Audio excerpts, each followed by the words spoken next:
வணக்கம் தோழர்களே. பாலஸ்தீன் மீதான இனப்படுகொலை போர் தொடங்கி இன்றோடு 187 நாட்களாகிறது. இந்நிலையில் நேற்று ஒரு தகவல் வெளியாகியுள்ளது. அதாவது யுனிசெஃப் அமைப்பினுடைய உணவுப் பொருட்கள் கொண்டு வரும் ஓர் வாகனம் மீது மீண்டும் இஸ்ரேல் தாக்குதல் நடத்தியுள்ளதாக ஒரு தகவல் வெளியாகியுள்ளது. இது ஏற்கனவே வேர்ல்டு சென்டர் கிச்சன் என்ற அமைப்பின் மீது நடந்த தாக்குதலில் தொடர்ந்து இதுவும் நடந்துள்ளது. இவர்கள் எந்த நோக்கத்துடன் இதை செய்கிறார்கள் என்பதை குறித்து பேச வேண்டியிருக்கிறது. அதேபோல் மறுபுறம் ஈரானுடைய தகவல்களும் நிறைய உள்ளது. அதை பற்றியும் நாம் இன்று பேசவிருக்கிறோம். நம்மோடு தோழர் செந்தில் அவர்கள் இணைந்திருக்கிறார். வணக்கம் செந்தில் தோழர். வணக்கம் தோழர். தோழர், இந்த நம்ம ஏற்கனவே நிறைய அந்த வேர்ல்டு சென்டர் கிச்சன் அந்த இது மேல் நடந்த தாக்குதல் பத்தி நிறைய பேசிட்டோம். இதுல இன்னைக்கு ஒரு தகவல் வந்திருக்கு. இன்னைக்கு தேதி ஏப்ரல் 11. நேற்று ஏப்ரல் 10ஆம் தேதி வந்து யுனிசெஃப் அமைப்பு வந்து வடக்கு காசாவில், அதாவது இஸ்ரேலோட தரப்புல இருந்து வடக்கு காசா உள்ள நுழையும் போது அதன் மேல தாக்குதல் நடத்துறதுக்கான முயற்சிகள் நடந்திருக்கு. இதை வந்து யுனிசெஃப் தரப்புலே சொல்லுது. இஸ்ரேல் எந்த நினைப்புல இதை செஞ்சுட்டு இருக்குது? ஏன்னா ஏற்கனவே வந்து அவங்க வந்து ஒரு பிரைவேட் ஆர்கனைசேஷன் அப்படின்னு சொல்லி தான் அன்றாவை சொல்றாங்க. அதன் மேல தாக்குதல் நடத்துனாங்க. மீதி எல்லாமே ஹமாஸோடது சேர்ந்தது அப்படின்னு சொல்லி தாக்குதல் நடத்துனாங்க. ஆனா வந்து யுனிசெஃப் அப்படின்ற யுஎன்னுடைய அமைப்பு கொண்டு வரக்கூடிய உதவிப் பொருட்கள் மீதே அந்த வாகனத்தின் மீதே தாக்குதல் நடத்துறது அவங்களுக்கு அது பேக் ஃபயர் ஆகாதா? இதை எப்படி செய்யறாங்க?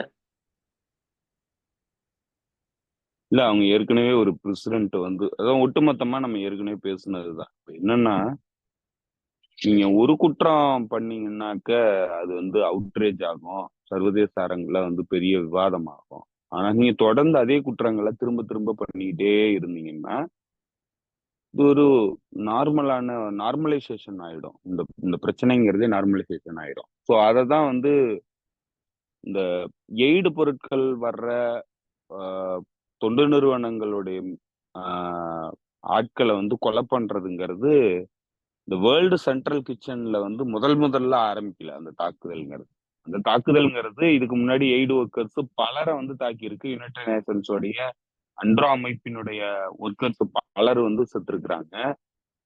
அதே போல மற்ற ரெட் கிராஸ் சொசைட்டி இந்த மாதிரி பல அமைப்புகளுடைய சர்வதேச அமைப்பினுடைய தொண்டர்களை வந்து தாக்கி இருக்கிறாங்க, ஊழியர்களை. ஸோ அதுல ஒரு பகுதியா வந்து இப்ப யூனிசெஃப் உடைய இதுலயும் வந்து தாக்குதல் நடத்துறாங்க. ஸோ இது வந்து அவங்க நார்மலைஸ் பண்றாங்க. ஒரு குற்ற நடவடிக்கையை வந்து எதைதான் பேசுறதுங்கிற அளவுக்கு சர்வதேச சமூகத்தை வந்து கொண்டு போறாங்க. அதனால வந்து இந்த மாதிரியான பிரச்சனைகளை வந்து நீங்க இது ஒரு பெரிய கிரைமாவே பார்க்க முடியாத அளவுக்கு வந்து நகர்த்தி இருக்கிறாங்க. இப்போ இதுதான் வந்து இந்த இந்த பிரச்சனைகள்ல நம்மளால பார்க்க முடியுது. தொடர்ந்து அவங்க இன்னமும் வந்து தொடர்ந்து இந்த மாதிரியான அடாவடித்தனமான நடவடிக்கைகளை தொடர்ந்து ஈடுபடுவாங்க. சர்வதேச சமூகமும் ஒரு நாள் 2 நாள் அதை பத்தி பேசுவோம். அடுத்து புதுசா ஒரு பிரச்சனையை பண்ணுவாங்க. ஸோ அதை பத்தி பேசுவோம். இப்படியே வந்து தொடர்ந்து அட்டூழியங்கள், மனிதகுல விரோத நிகழ்வுகளை வந்து சாதாரணமா கடந்து போற ஒரு சமூகமா வந்து உலகத்தை மாத்திட்டு இருக்காங்க. அதைதான் வந்து அவங்களுடைய எஜெண்டாவே வச்சு செயல்படுறாங்க. டீமோரலைஸ் பண்றதே வந்து பிரதான நோக்கமா வந்து உலகத்தையே டீமோரலைஸ் பண்றது பிரதான நோக்கமா வச்சு இஸ்ரேலிய அரசாங்கம் செயல்படுது, ஐடிஎஃப் செயல்படுது. ஸோ அதுதான் அவங்களுக்கு பாலிசி டிசிஷனாவே அதை வந்து அவங்க பண்றாங்க. ஸோ அதைதான் வந்து அவங்க இந்த இந்த எல்லா நடவடிக்கைகளையும் ஒட்டுமொத்தமா நீங்க பாத்தீங்கன்னா அதுதான் வந்து அவங்க பண்றதா உங்களுக்கு புரியும். ஓகே, இது புரியுது. அவங்களுடைய நோக்கம் என்ன அப்படின்றது எல்லாரையும் பகச்சுக்கிட்டாலும் நாங்க இப்படிதான் இருப்போம் அப்படின்ற ஒரு முன்னுதாரணத்தை செய்யணும்னு தான் பண்றாங்கன்னு தெரியுது. இதே நேரத்துல நேத்து வந்து நிகராகுவா ஐசிஜேல தொடர்ந்து வழக்குல ஜெர்மனுக்கு எதிரான வாதங்களை அடிக்கிருக்கு. நேற்று முந்தின நாள் 2 நாள் நடந்திருக்கு. மிக கடுமையான வாதங்கள்லாம் முன் வச்சிருக்கிறாங்க. அதுல வந்து ஜெர்மனி வந்து ஒரு இனப்படுகொலைக்கு முழுமையா துணை போகுது. அதனுடைய பங்காளி, not only just helper, they are partner, genocide partner அப்படின்னு ஒரு வாதத்தை வச்சிருக்குது. இதுக்கு வந்து அவங்களும் எப்பவும் போல நாங்க அதை ஃபாலோ பண்ணி செஞ்சோம், இதை ஃபாலோ பண்ணி செஞ்சோம் அப்படின்லாம் ஜெர்மனி சொல்லிக்கிட்டே இருக்குது. இது போன்ற வெவ்வேறு நாடுகள் மீது தொடுக்கக்கூடிய இந்த வழக்குகள் ஏதாவது ஒரு ஒரு சிறு தாக்கத்தையாவது இந்த விஷயத்துல ஏற்படுத்தும் நினைக்கிறீங்களா? இல்ல சுத்தமா ஒண்ணுமே நடக்காது அப்படின்னு நினைக்கிறீங்க? இந்த எப்படி வந்து இந்த மாதிரியான தாக்குதல் நடவடிக்கைகளை வந்து ஒரு பிரசிடென்ட்டை வந்து செட் பண்ணிட்டு இருக்கோ இஸ்ரேல் அரசாங்கம், அதே மாதிரி இந்த சர்வதேச விதிமுறைகள், சர்வதேச மனித உரிமை சட்டங்கள், சர்வதேச கன்வென்ஷன்ஸ், உலகம் வந்து இயங்கிட்டு இருக்கிற ஒவ்வொரு அடிப்படையான அந்த புரோட்டோகால்ஸ், இப்படிதான் வந்து உலக சமூகம் ஒரு சிவிலைஸ்டு சமூகமா இப்படிதான் இயங்கணும், நாடுகளுக்கு இடையிலான உறவுங்கிறது இப்படிதான் இருக்கணும், நாடுகள் இந்த சட்ட விதிமுறைகள் எல்லாம் ஃபாலோ பண்ணணும் அப்படின்னு சொல்லிட்டு தான் இரண்டாம் உலக போருக்கு அப்புறம் வந்து இந்த உலக ஒழுங்கு உருவாகி இயங்கிட்டு இருக்கு. இதுல எல்லாத்தையுமே இந்த இஸ்ரேல் அரசாங்கம் இப்போ மீறுது, எல்லாத்தையுமே நார்மலைஸ் பண்ணுது, எல்லாத்தையுமே வந்து ஒரு முன் உதாரணத்தை வந்து செட் பண்ணுது. ஸோ அந்த இடத்துலதான் இப்ப நீங்க பல விஷயங்கள் வந்து இந்த இந்த அரசாங்கம்ங்கிறது எதையுமே மதிக்கலைங்கிறது உங்களுக்கு தெரியும். ஒண்ணு யுனைடெட் அதாவது இன்டர்நேஷனல் கோர்ட் ஆஃப் ஜஸ்டிஸ்ல வந்து தீர்ப்பு, இன்டரிம் ஜட்ஜ்மெண்ட் வந்துச்சு. அதுல சொல்லியிருந்தது உடனடியா உங்களுடைய போரை நிறுத்தணும், உடனடியா அந்த கொலைகள் வந்து அதாவது மாசக்கர் பண்றதை வந்து ஸ்டாப் பண்ணணும், பலஸ்தீன் மக்கள் மீதான மாசக்கரை ஸ்டாப் பண்ணணும்.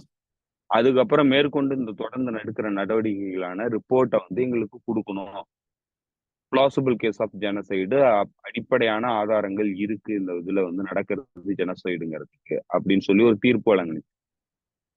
அதை நடைமுறைக்கு கொண்டு வரவே இல்லை. அதுக்கப்புறம் தீவிரமா வந்து என்ன பண்ணிட்டு இருந்ததோ அதெல்லாம் திரும்ப பண்ணிட்டு இருக்கு. ஸோ அதனால இன்டர்நேஷனல் கோர்ட் ஆஃப் ஜஸ்டிஸோடைய அந்த ஜெனீவா கன்வென்ஷனை வந்து இது மீறி செயல்பட்டுக்கிட்டு இருக்கு. அதை அந்த இம்பியூனிட்டியோட செயல்படுது. உலகத்துல எந்த நாடுகளும் அதை வந்து எதிர்த்து கேள்வி கேட்க முடியாத அளவுக்கு ஒரு ஒரு ரோக் ஸ்டேட்டா செயல்பட்டுக்கிட்டு இருக்கு. இப்ப நீங்க அதுக்கு அடுத்து பாத்தீங்கன்னா யுனைடெட் நேஷன்ஸோடைய செக்யூரிட்டி கவுன்சில் தீர்மானம் உடனடியா வந்து இந்த ரமதான் மாசத்துல போரை நிறுத்தணும், தொடர்ந்து வந்து அது லாஸ்டிங் பீஸ் ஃபயரா போகணும், பிரிசனர் எக்ஸ்சேஞ்ச் வந்து பண்ணிக்கணும் அப்படின்னு சொல்லிட்டு மேண்டேட் பண்ற ஒரு தீர்மானம் வந்துச்சு. அதையும் வந்து இவங்க எதையுமே மதிக்கல, இது யாரும் வந்து இம்போஸும் பண்ண முடியல. இப்போ அந்த தீர்மானம் வந்துச்சே தவிர அது நடைமுறைக்கு வரவே இல்லை. ஸோ அதையும் வந்து மதிக்கல இஸ்ரேல் அரசாங்கம். அந்த இம்பியூனிட்டியை வந்து இன்னமும் வந்து ஃபீல் பண்ணுது, இது பண்ணுது, எக்ஸசைஸ் பண்ணுது. அமெரிக்கா தொடர்ந்து ஆதரவு கொடுத்துட்டு இருக்கு, மேற்குலக நாடுகள் தொடர்ந்து ஆதரவு கொடுத்துட்டு இருக்காங்க. ஸோ ஒட்டுமொத்தமாவே எந்த சர்வதேச விதிமுறைகள், எந்த சர்வதேச சட்டங்கள், மனித உரிமை சட்டங்கள் எதையுமே மதிக்கிறதுக்கு தயாரா இந்த அரசாங்கம் இல்லை. இந்த அரசாங்கம் அதாவது உலகத்துல இருக்கிற அடிப்படையான விதிமுறைகள் எதையுமே மதிக்க தயாரா இல்லை. ஸோ அதை வந்து தொடர்ந்து அது எக்ஸசைஸ் பண்றதுக்கான அதிகாரத்தை மேற்குலக நாடுகளும் அமெரிக்காவும் கொடுக்குது. அதுல ஒரு மிக முக்கியமான நாடா வந்து நீங்க ஜெர்மனியை பார்க்கலாம். ஜெர்மனி வந்து ஜெர்மனினாலதான் இந்த சட்ட வரைவுகள் எல்லாமே உலகத்துக்கு வந்துச்சு. முதல்ல வந்து ஜெர்மனி தான் வந்து இந்த இனப்படுகொலை, ஹாலோகாஸ்ட், மனித குலத்திற்கு எதிரான குற்றங்கள், இது எல்லாத்தையும் பண்ணது வந்து ஜெர்மனி தான். இப்ப இந்த ஜெர்மனிக்கு எதிராக தான் இந்த சட்ட விதிமுறைகள் எல்லாமே உலகத்துல வந்து உருவாக்கப்பட்டுச்சு. ஏன்னா இந்த ஜெர்மனிங்கிற நாட்டினுடைய அதிபரால தான் இந்த மனித குலத்திற்கு எதிரான குற்றங்கள்ங்கிறது ஒரு சர்வதேச விதிமுறைகளுக்கு கீழே கொண்டு வரப்பட்டு இதுக்கான தண்டனைகள் வழங்கப்படணும் அப்படிங்கிற இடத்தை நோக்கி நகருது.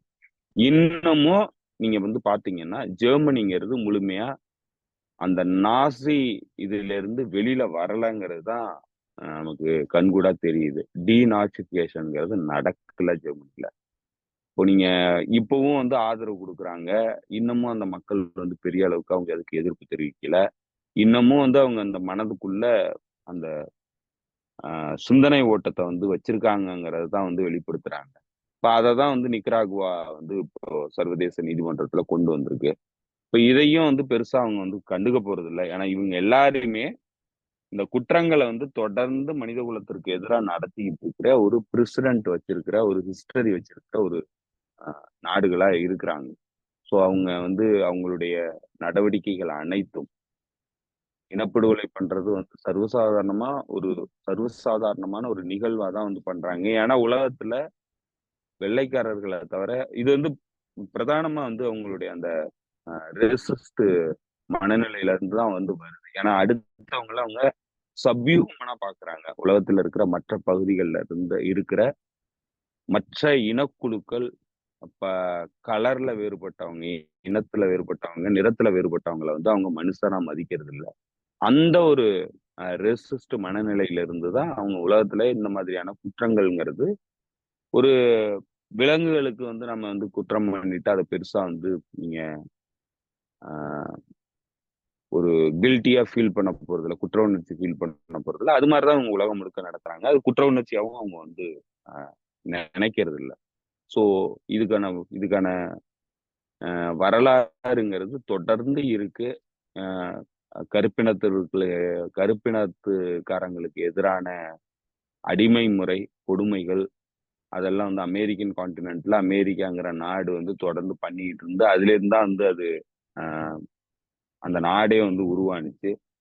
பிரிட்டன் வந்து இந்தியா போன்ற நாடுகள்ல குறிப்பா வந்து தமிழ்நாட்டுல மெட்ராஸ் பஞ்சம்னு ஒரு பெரிய பஞ்சத்தை உருவாக்குனுச்சு, பெங்கால் பஞ்சம்னு ஒரு பெரிய பஞ்சத்தை உருவாக்குனுச்சு.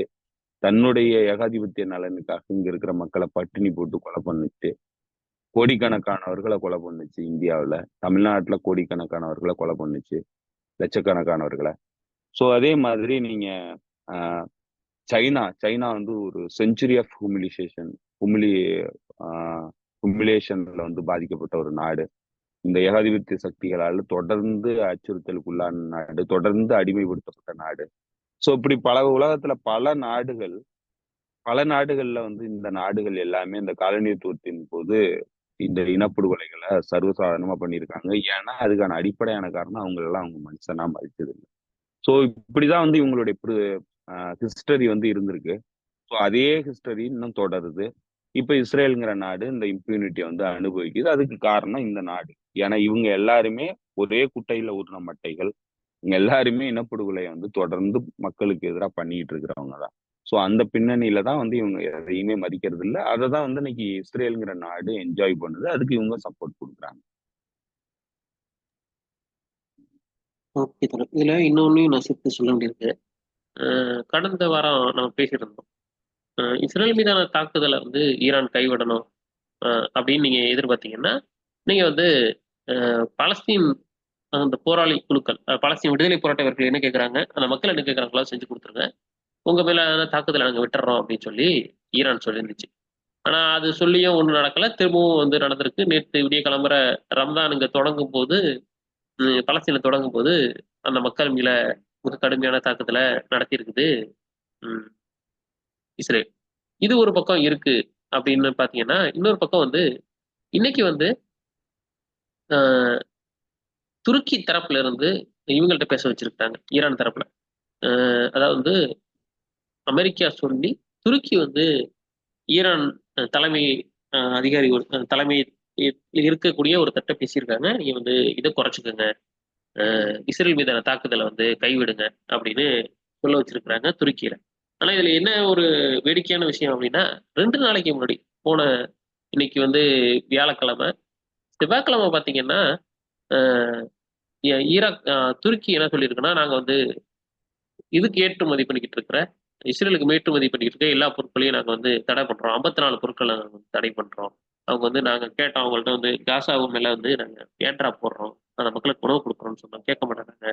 அதனால நாங்க வந்து இனிமே அவங்களுக்கு வந்து பொருள் அனுப்ப மாட்டோம் அப்படின்னு ஒரு பக்கம் சொல்றாங்க. ஒரு பக்கம் பொருள் அனுப்ப மாட்டோம்னு சொல்றாங்க, இன்னொரு பக்கம் வந்து அமெரிக்கா சொன்னிச்சுன்னு போய் ஆதரவா ஈரான்கிட்ட இஸ்ரேலுக்கு ஆதரவா பேசுறாங்க. இவங்க ஏன் இன்னும் இப்படியே இருக்கிறாங்க? ஒரு இடத்துக்கு மாறவே மாட்டாங்களா? துருக்கி எப்படி இருக்கிறாங்க? இல்ல பல்வேறு சம்பவங்கள் நடந்திருக்கு. துருக்கியோடைய நிலைப்பாடுங்கிறது, துருக்கியில லோக்கல் எலெக்ஷன் நடந்துச்சு. ஆமா. போன வாரத்துல லோக்கல் எலெக்ஷன் நடந்துச்சு. அதுல வந்து இந்த ஏகேபிங்கிற பார்ட்டி, அதாவது எர்டோகானோட பார்ட்டி வந்து கடுமையான தோல்வியை சந்திச்சிருக்கு. சோ அதுக்கு காரணம் அவரு காசால எடுத்த முடிவுகள் தான். காசா போரை பொறுத்தளவுல அவர் எடுத்த முடிவுகள் தான். அது அந்த லோக்கல் எலெக்ஷன்ல பிரதிபலிச்சிருக்கு. சோ அதனால அவர் வந்து அந்த அழுத்தத்தை வந்து உணர்றாரு. அதனால சில மாற்றங்களை கொண்டு வர வேண்டிய தேவை வந்து அவருக்கு ஏற்பட்டிருக்கு, நெருக்கடி ஏற்பட்டிருக்கு. சோ அந்த பின்னணியில தான் அவரு இப்ப இந்த பொருட்களுக்கு ஏற்றுமதிக்கான தடையை வந்து விதிச்சிருக்கிறாரு. இது ஒரு நல்ல ஆரோக்கியமான விஷயமா நம்ம பார்க்கலாம். இன்னும் தொடர்ந்து வந்து அந்த பொருட்களுக்கான தடையை வந்து இன்னும் தீவிரப்படுத்தணும். இன்னும் நிறைய பொருட்களை வந்து சுத்தமாவே அவங்களுடைய உறவுகளை வந்து முறிக்கணும். சோ அது வந்து நம்ம துருக்கி கிட்ட இருந்து எதிர்பார்க்கணும். ஆனா இது ஒரு ஆரோக்கியமான முடிவு. ஒரு அட்லீஸ்ட் ஒரு 40க்கும் மேற்பட்ட பொருட்கள் வந்து மிக முக்கியமான பொருட்களை வந்து அவங்க ஏற்றுமதிக்கு தடை விதிச்சிருக்காங்க. சோ அது ஒரு வகையில வந்து ஆரோக்கியமான ஒரு முடிவா தான் நம்ம பார்க்கலாம். இன்னொரு பக்கம் துருக்கியோட இன்வால்வ்மெண்ட் இந்த இந்த போரை பொறுத்தளவுல, அதாவது குறிப்பா இந்த ஈரானுடைய தூதரக தாக்குதல், அதற்கு பதிலடி கொடுக்கறதுக்கு ஈரான் தயாரா இருக்கு. அதை வந்து தடுத்து நிறுத்துறதுக்கான ஒரு முயற்சிங்கிறது நீங்க இஸ்ரேலுக்கு ஆதரவான முயற்சியா நீங்க பார்க்க தேவையில்ல. அதை வந்து ஒரு ஒரு எஸ்கலேஷன் கண்ட்ரோலுக்காக பண்ற ஒரு முயற்சியா நீங்க பார்க்கலாம். இந்த பகுதியில எந்த நாட்டுக்கும் இப்போதைக்கு இல்ல இந்த தோழர், இல்ல ரீஜனல் இல்ல நான் வார்ங்கிறது தேவை. இல்ல நான் இதுல எங்க மன்னிக்கணும் இடையூறுக்கு. உம், அமெரிக்கா சொல்லிதான் துருக்கி பேசியதை தவிர துருக்கியே வந்து நேரடியா பேசி சமாதானப்படுத்த தெரியல. ஏன்னா அடுத்த அரை மணி நேரத்துல ஜெர்மனி தரப்புல இருந்தும் ஈரானுக்கு ஃபோன் பண்ணியிருக்கு, இது வந்து எங்களுக்கு கவலை அளிக்குது, நீங்களும் இஸ்ரேலும் சண்டை போட்டுக்க வேண்டாம் அப்படின்னு துருக்கிட்ட ஜெர்மனி தரப்புல சொல்லியிருக்கு. ஸோ அமெரிக்கா வந்து தான் நேரா போனா தன்னை வந்து கிட்டத்தட்ட வந்து அவமானப்படுத்திடுவாங்க, அப்படி வந்து ஹியூமிலேட் பண்றாங்க, அல்லது வந்து காசாவை வந்து டோட்டலா ஃப்ரீ பண்ணுங்க, உங்களை விட்டு கொடுத்துறோம்னு சொல்லி ஒரு அவங்களால அவங்க கையால் ஆகாத, அப்படிதான் சொல்லணும், அமெரிக்கா கையால் ஆகாத ஒரு விஷயத்த செய்ய சொல்றாங்க. அதனால நம்ம வேற ஆளை வச்சு பேசுவோம் அப்படின்னு சொல்லி தான் செய்யறாங்கன்னு நான் பாக்குறேன். ஸோ இது வந்து அமெரிக்காவோட இல்ல வாய்ஸா இருந்தாலும் துருக்கி இல்ல பேசணும். நீங்க இல்ல அமெரிக்காவுடைய வாய்ஸா இருக்கலாம், இல்ல யாருடைய வாய்ஸா வேணாலும் இருக்கலாம். இந்த பிரச்சனையை பொறுத்தளவுல ரீஜனல் வாருங்கிறது இங்க இருக்கிற பிளேயர்ஸ் யாருக்குமே வந்து அவசியம் இல்லாதது, எக்ஸப்ட் இஸ்ரேல்ல குறிப்பா நெத்தன்யாகுவை தவிர இந்த ரீஜியன்ல யாருக்கும் வந்து ரீஜனல் வாருங்கிறது தேவையில்லை. இந்த எஸ்கலேஷன் வந்து பெருசாகிறதுல யாருக்கும் விருப்பம் கிடையாது. அந்த பின்னணியில நீங்க வந்து உங்களுக்கும் அமெரிக்காவுக்கும் சேம் இன்ட்ரெஸ்ட் இருக்கு, உங்களுக்கும் ஜெர்மனிக்கும் சேம் இன்ட்ரெஸ்ட் இருக்கு, உங்களுக்கும் ஈரானுக்கும் சேம் இன்ட்ரெஸ்ட், நீங்க பல நாடுகளுக்கும் சேம் இன்ட்ரெஸ்ட் இருக்கு இதுல. நீங்க வந்து இந்த பகுதியில போர் வந்து வரணும்னு சொல்லி எதிர்பார்க்கறது யாரு எதிர்பார்க்கிறாருன்னா நெத்தன்யாகு எதிர்பார்க்கிறாரு, அதுதான் வந்து விரும்புறாரு. ஆனா மற்ற யாருக்கும் இது வந்து விருப்பம் கிடையாது. எப்படியாவது இந்த பிரச்சனையை வந்து சால்வ் பண்ணுங்கிறது தான் நோக்கமா இருக்கு. அதுல முரண்பாடுகள் இருக்கு. அதுல வந்து ஒருத்தர் வந்து அவங்களுக்கு சப்போர்ட் பண்றாங்க, ஒருத்தவங்க இவங்களுக்கு சப்போர்ட் பண்றாங்கங்கிற அந்த முரண்பாடுகள் இருக்கு. ஆனா யாருக்குமே இந்த பகுதியில போர் வரக்கூடாதுங்கிறது தான் பிரதான நோக்கமா இருக்கு. இப்ப இந்த நெகோசியேஷன்ங்கிறது டிப்ளமேட்டிக்கா வந்து இந்த பிரச்சனையை வந்து தீர்க்கறதுக்கான ஒரு முன்முயற்சி. இதைதான் வந்து சர்வதேச சமூகம் விரும்புது. இதுதான் வந்து சர்வதேச சமூகம் வந்து ப்ரமோட் பண்ண வேண்டிய விஷயம் கூட. அது யாருடைய பேச்சா இருந்தாலும் சரி. இதைதான் சர்வதேச சமூகம் ப்ரமோட் பண்ணணும். அப்ப இந்த சர்வதேச சமூகம் இந்த பிரச்சனையை வந்து தீர்க்கணும்னு ப்ரமோட் பண்ணணும்னா இந்த இனப்படுகொலையை நிறுத்தணும். அதை தான் வந்து அவங்க பண்ணணும். ஆனா அதுக்கு பதிலா நீங்க வந்து ஈரான் கிட்ட போயிட்டு ஈரான் வந்து தாக்குதல் நடத்தாது அப்படின்னு சொன்னா ஈரான் வந்து சில டிமாண்டை வைக்குது. ஈரான் என்ன சொல்லுது, நீங்க காசால தாக்குதல் நிறுத்துறதை நிறுத்து, அங்க வந்து நீ சீஸ்ஃபயரை கொண்டு வா, அந்த பிரச்சனைக்கான தீர்வை வந்து கொண்டு வா அப்படின்னு சொல்லுது. இப்ப நான் அதை பண்ணேன்னா நான் வந்து என்னுடைய ரிட்டலிட்டரி ஸ்ட்ரைக்கை வந்து நான் நிறுத்துறேன்னு சொல்லுது. அது ஒரு ஆரோக்கியமான நிகழ்வு. அது வந்து அந்த டிமாண்டுங்கிறது இந்த உண்மையாகவே ஈரானுக்கு இந்த பாலஸ்தீன் மக்கள் மீதான அக்கறையை தான் வந்து வெளிப்படுத்துது. இப்போ இதே இன்ட்ரெஸ்ட்ல அமெரிக்கா சொல்லியிருந்தாலும் சரி, யார் சொல்லியிருந்தாலும் சரி, இந்த போரை வந்து நிறுத்தணும் அப்படிங்கிறத நோக்கி இந்த நெகோசியேஷன் போச்சுன்னா ஆரோக்கியமான விஷயம் தான். ஆனா அதை பண்ணாம நீங்க வந்து வெறுமனே ஈரானுக்கும் இந்த இஸ்ரேலுக்கு பண்ண குற்றத்திற்கும் சமநிலையா ஏற்படுத்தி ஒரு போரை வந்து அவாய்ட் பண்ணலாம் அப்படின்னா அது நடக்காத விஷயம். அது ஈரான் வந்து ஒத்துக்க போறது இல்லை. இப்ப இது வந்து நெகோசியேஷன் தான். இடையில வந்து இப்ப நீங்க உங்களுக்கும் இன்னொருத்தருக்கும் சரியான டேர்ம் ஒர்க் அவுட் ஆகலைங்கிறப்ப வேற ஒரு அவங்களுக்கு நம்பிக்கைக்குரிய நம்பர் இல்ல வேற ஒருத்தர் வந்து அதுக்கு பேச்சுவார்த்தைக்கு போறாங்கன்னா அவங்க மூலமா தகவலை சொல்லி நீங்க பேச சொல்றதுங்கிறது சர்வதேச அரங்குல வந்து இயல்பானதுதான்.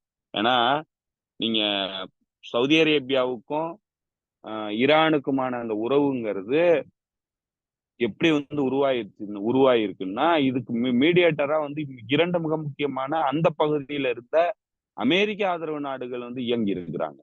நீங்க வந்து அதுல பாத்தீங்கன்னா ஈராக்குடைய அதிபர் வந்து ஈராக்குடைய பிரைம் மினிஸ்டர் வந்து ஈராக்கும் வந்து ஈராக்கு பேசி இருக்குது. ஓமன் தான் வந்து பிரதானமா ஓமனும் ஈராக்கும் சேர்ந்துதான் அந்த இனிஷியேட்டிவை எடுத்து முழுமையான பேச்சுவார்த்தைகள் நடத்தி அந்த அக்ரிமெண்ட்டை கிட்டத்தட்ட ஒரு 90% கொண்டு வந்ததுக்கு அப்புறம் தான் வந்து அவங்க இன்டர்நேஷனல் கேரண்டரா வந்து சைனாவை கொண்டு வந்து அவங்க முன்னணியில அந்த கையெழுத்தை வந்து அமைதி ஒப்பந்தத்தை ஏற்படுத்துறாங்க. டிப்ளமேட்டிக் உறவுகளை வந்து திரும்ப புதுப்பிக்கிறதுக்கான ஒரு வாய்ப்பை உருவாக்குறாங்க. ஸோ இது வந்து நீங்க இதுல வந்து ஒமன் பேசுனுச்சு இல்ல ஈராக் பேசுனுச்சுங்கிறதுனால வந்து இது சரியான நிகழ்வு இல்லைன்னு நம்ம சொல்ல முடியாது. இப்போ இந்த மாதிரியான டிப்ளமேட்டிக் தீர்வுகள்ங்கிறது சர்வதேச அரங்குல அவசியமானது, அதுதான் தேவையானதும் கூட. ஏன்னா இங்க பிரச்சனை வந்து பொலிட்டிக்கல் ப்ராப்ளத்துக்கு நீங்க மிலிட்டரி ரீதியான தீர்வை மட்டுமே வந்து எதிர்பார்க்க முடியாது. டிப்ளமேட்டிக்கான தீர்வுகளை நோக்கி நீங்க நகரணும். அந்த வழிகளை இப்போ இஸ்ரேலுடைய செயல்பாடுங்கிறது ஒட்டுமொத்தமா அடைச்சிருக்கு. சர்வதேச அரங்கில் அமெரிக்காவுடைய அலைன்ஸும் அந்த பிரச்சனையில வந்து நீங்க டிப்ளமேட்டிக் தீர்வுகளை நோக்கி நகராம இருக்குங்கிறது தான் இப்ப இருக்கிற பிரச்சனை. இப்ப இருக்கிற பிரச்சனையை வந்து டிப்ளமேட்டிக்கா எந்த பிரச்சனையும் தீர்க்க முடியாத ஒரு சூழ்நிலையை நோக்கி உலகம் நகர்ந்துருச்சுங்கிறது தான் பிரச்சனை. ஆனா டிப்ளமேட்டிக் தான் அவசியமானது. நீங்க யுக்ரைன்ல வந்து பேச்சுவார்த்தையே போகல. அதே மாதிரி ஏற்கனவே பேச்சுவார்த்தை போயிட்டு இருந்ததை முறிச்சு விட்டாங்க. அதே மாதிரிதான் இங்கேயும். இப்ப இங்க பேச்சுவார்த்தைகள் போகுதுன்னா ஆரோக்கியமான விஷயம். அது எகிப்து நடத்தினாலும் சரி, இல்ல துருக்கி நடத்தினாலும் சரி, யார் நடத்தினாலும் ஆரோக்கியமான விஷயம் தான்.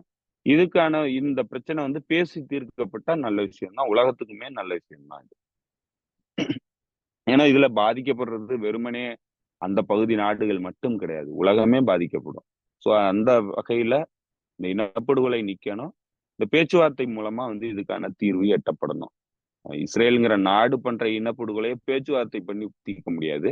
அதுக்கான தண்டனை வழங்கணும். இப்போதைக்கு இந்த போரை நிறுத்தணும். சோ அந்த அந்த பின்னணியில நீங்க பேச்சுவார்த்தை மூலமா தான் அந்த பிரச்சனையை வந்து தீர்க்க முடியுமே தவிர மிலிட்டரியில எதையும் தீர்க்க முடியாதுங்கிறது இஸ்ரேல் இத்தனை மாசம் நடத்தின போர்ல இருந்து தெரிஞ்சிருச்சு. இந்த பிரச்சனையை வந்து அவங்களால மிலிட்டரியில சொல்யூஷன் கொண்டு வர முடியாது.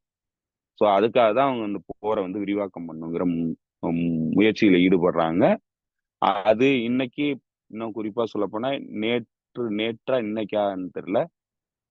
ஹமாஸோடைய லீடரா இருக்கிற, ஹமாஸோட ஹெட்டா இருக்கிற இஸ்மாயில் ஹெனியாவுடைய பசங்க, அவருடைய பேர குழந்தைங்க, இவங்களை எல்லாரையும் காசால வந்து குண்டு போட்டு கொண்டிருக்கு ஐடிஎஃப். சோ இது வந்து எப்படியாவது இந்த பேச்சுவார்த்தையை முறிச்சிட்டு முழுமையான ஒரு போரை வந்து எஸ்கலேட் பண்ணுங்கிறது அதனோட பிரதான நோக்கமா வந்து அது செயல்படுது. அவர் சொல்லிட்டாரு, என்னுடைய குழந்தைகள் போனா பரவாயில்ல, என்னுடைய குழந்தைகள் ஒன்றும் சிறப்பானது கிடையாது. என்னுடைய குழந்தைகளுடைய ரத்தம்ங்கிறது தனிப்பட்ட அதாவது தனிமைத்துவம் வாய்ந்தது கிடையாது. காசால பல லட்சம் பல பேர் இறந்திருக்கிறாங்க, பல குழந்தைகள் இறந்திருக்கு. அதே மாதிரி என்னுடைய குழந்தைகள் இறந்திருக்கு, அவ்வளவுதான். இது எந்த வகையிலும் எங்களுடைய நெகோசியேஷனை வந்து பவரை வந்து குறைக்காது. எங்களுடைய டிமாண்டை வந்து நாங்க மாத்துறதுக்கு தயார் இல்லை அப்படிங்கிறத சொல்லிட்டாரு. இப்ப இது வந்து மிகப்பெரிய பின்னடைவா தான் வந்து நம்ம பார்க்க முடியும் இஸ்ரேலுடைய ஸ்ட்ராட்டஜில.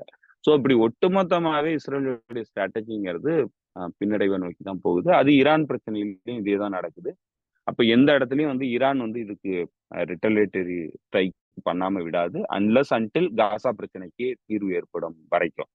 இப்ப காசா பிரச்சனை தான் வந்து பிரதானமானது. அதுதான் நம்ம ஆரம்பத்திலேயே பேசும்போது சொல்லியிருந்தோம். இப்ப ஏன் வந்து இந்த போரை வந்து அந்த எஸ்கலேட்டரி ரேடரை வந்து தன்னுடைய கட்டுப்பாட்டுல வந்து ஈரானும் ஆக்சிஸ் ஆஃப் ரெசிஸ்டன்ஸ் வச்சிருக்காங்கன்னா அதுக்கு பிரதானமானது காசா பிரச்சனை, இந்த பலஸ்தீன் பிரச்சனை. அந்த பலஸ்தீன் பிரச்சனை தான் சர்வதேச அரங்களை எதிரொலிக்கணும்.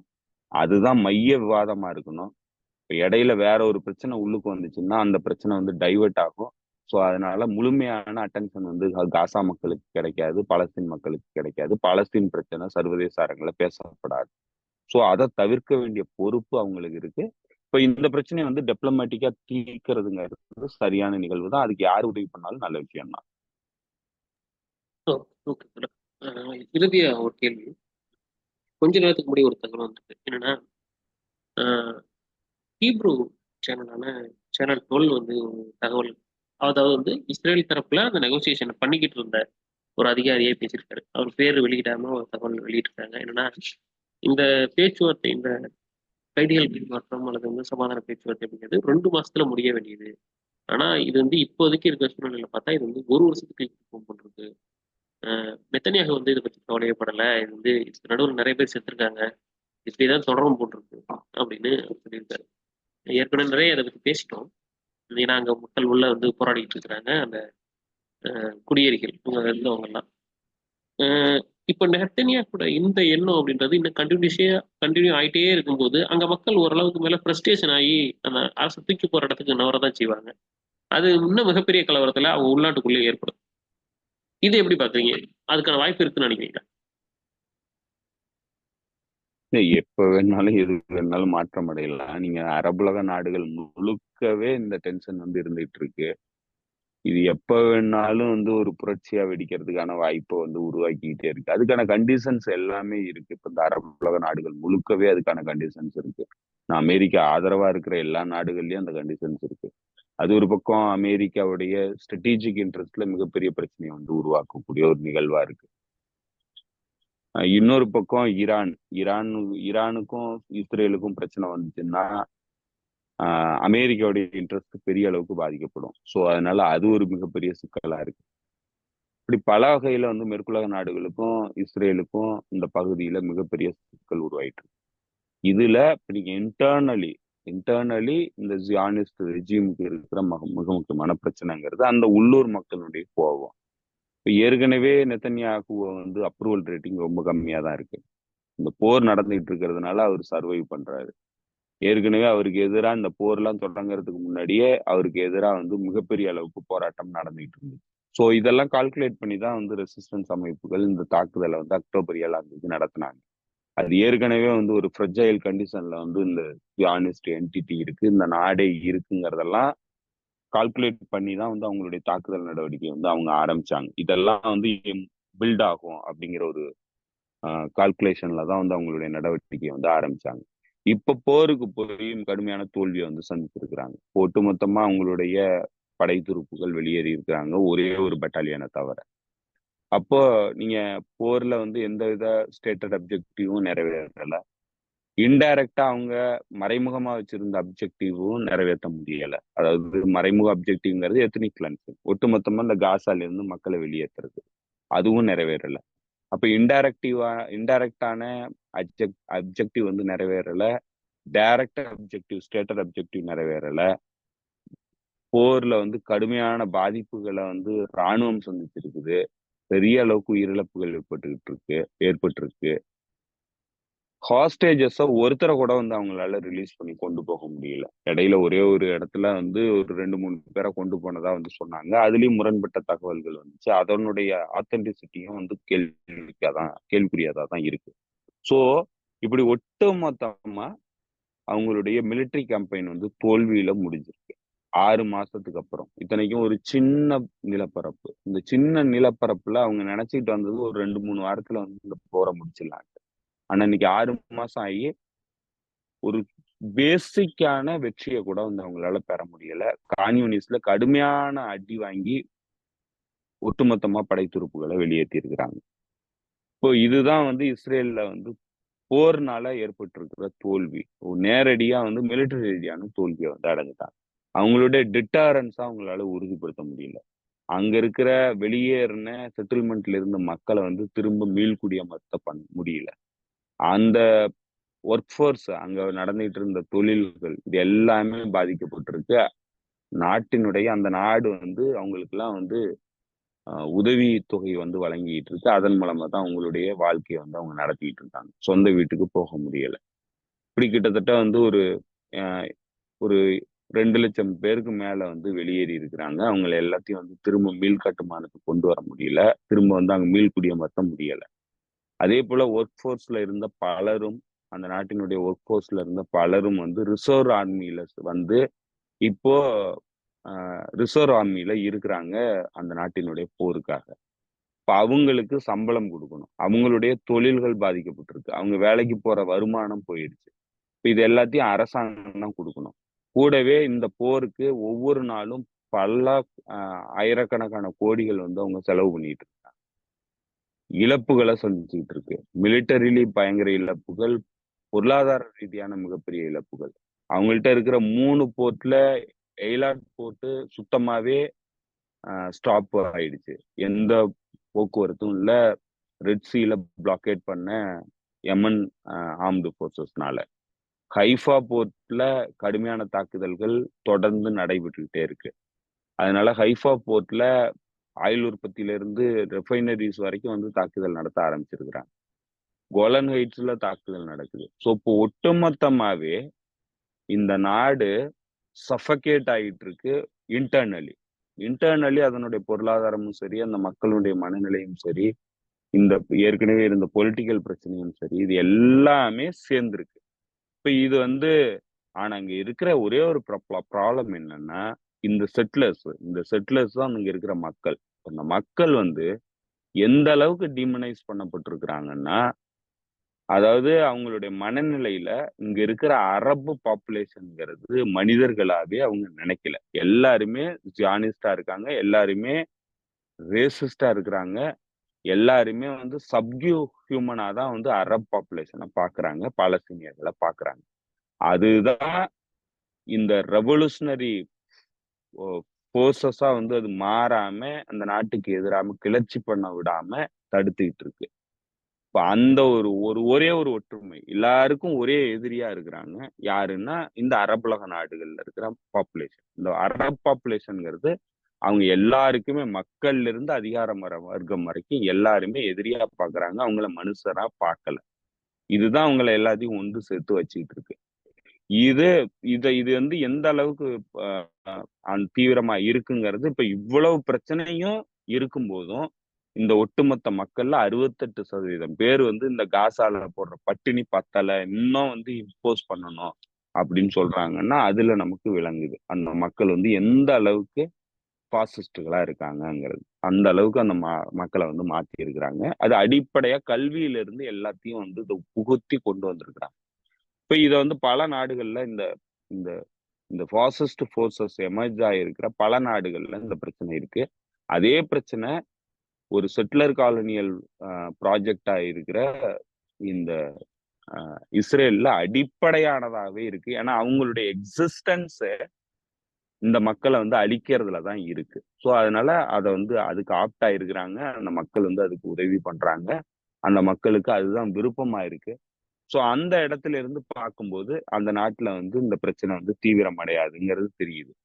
ஆனா அட் த சேம் டைம் அன்றாட பிரச்சனைகளை வந்து அவங்க பார்த்தாங்கன்னா அன்றாட உணவுக்கு வழி இல்ல, தொழில் வளர்ச்சி இல்ல, தொழில் இல்ல, பொருளாதார பிரச்சனை இருக்கு, எதுவுமே சரியில்லை, நம்மளால போர்லயும் வெற்றி அடைய முடியல. இப்படி பல பிரச்சனைகள் வந்து உள்ளுக்குள்ளே எமர்ஜ் ஆகிட்டே வர்றது, இந்த அமௌண்ட் ஆகிட்டு வர்றது வந்து ஒரு ஒரு கட்டத்துல வந்து தீவிரம் அடையறதுக்கான வாய்ப்பு இருக்கு.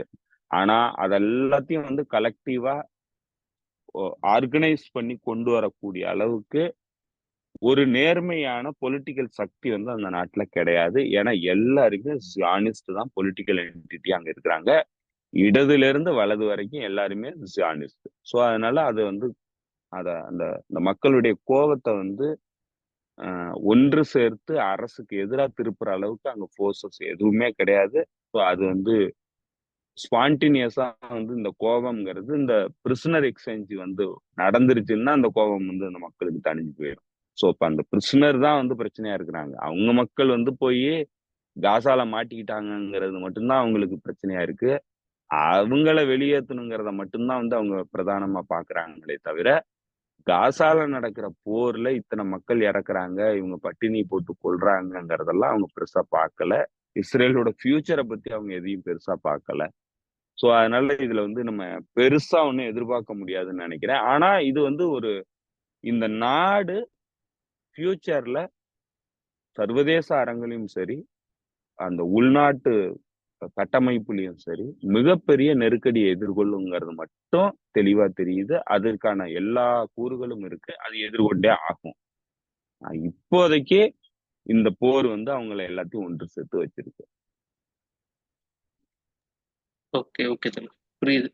பார்க்கலாம் அடுத்த நிகழ்வுகள் எப்படி பார்க்கலாம்.